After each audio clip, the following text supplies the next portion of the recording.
paggunita ng International Day of Persons with Disabilities nito lang Martes, muling binibigyang diin ang kahalagahan ng inclusive na lipunan at pantay na oportunidad para sa lahat. Ngayong umaga, tatalakayin natin ang naging epekto ng selebrasyong ito at kung paano natin may pagpapatuloy ang advokasya para sa mga may kapansanan.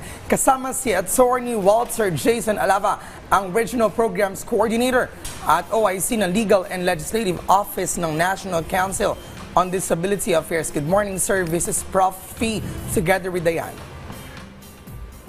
Good morning po sa lahat and good morning po sa lahat ng nanonood po sa programa. Alright, Attorney Alava, ano-anong mga programa at aktibidad po ang isinagawa ninyo para sa pagdiriwang ng International Day of Persons with Disabilities ngayong taon?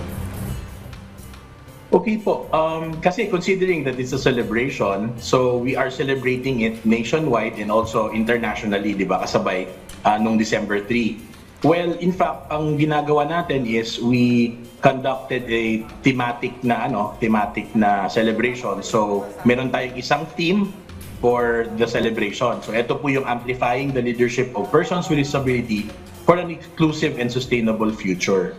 So, ang layunin po nito is to really move for awareness and inclusivity and empowerment for all persons with disabilities po.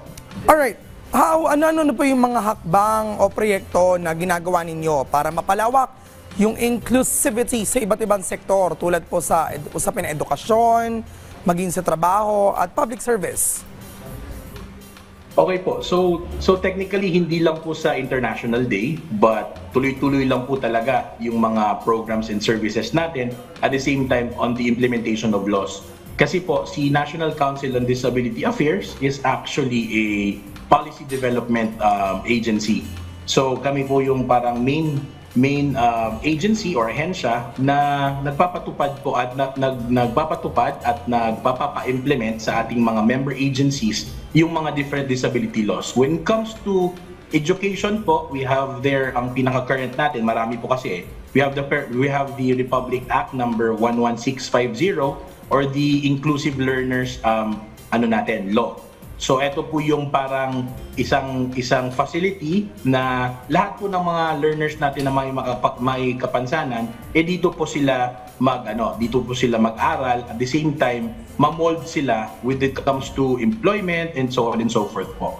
Tapos balikan ko lang po with respect to our celebration kasi nakita ko dun sa screen. We are actually having our extraordinary Filipinos na celebration, and this will be this coming December 10 po.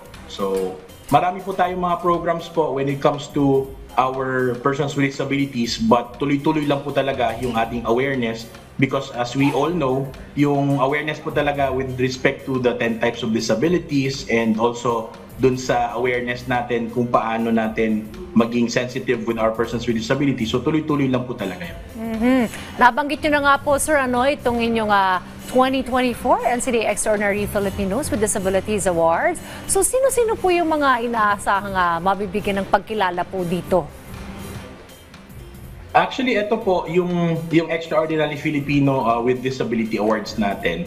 Actually, naghahanap tayo all over the Philippines yung mga persons with disability na nakapagtrabaho, nakapag-show na despite their disabilities, nakaka-extend pa more than our mga non-persons with disability natin.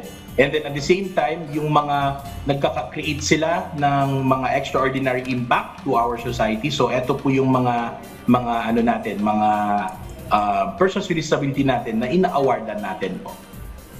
Alright, recognition is there. Duman po tayo sa kanilang mga karapatan. Ano-ano naman po yung mga karapatan at assistance para sa mga persons with disabilities na madalas hindi alam ng publiko at hindi nila nagagamit? Well, to start off, sir, marami po talaga tayong mga disability laws. And I think NCDA has been delivering awareness all throughout. We start with the Magna Carta, the Republic Act 7277. Ito po talaga heart ng lahat ng ating mga amendments ng batas. And then at the same time, pinag-aware natin ang ating mga persons with disability when it comes to their benefits dun sa Republic Act number 9442 as amended by Republic Act number 10754.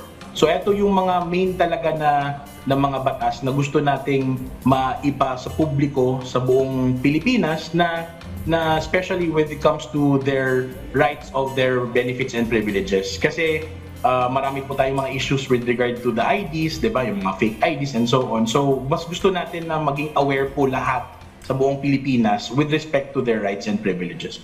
Well, Attorney Walter, maraming salamat po sa pagbahagi po sa amin ng mga mahalagang impormasyon patungkol na rin po sa karapatan ng ating mga persons with disabilities. Thank you, Attorney Alava.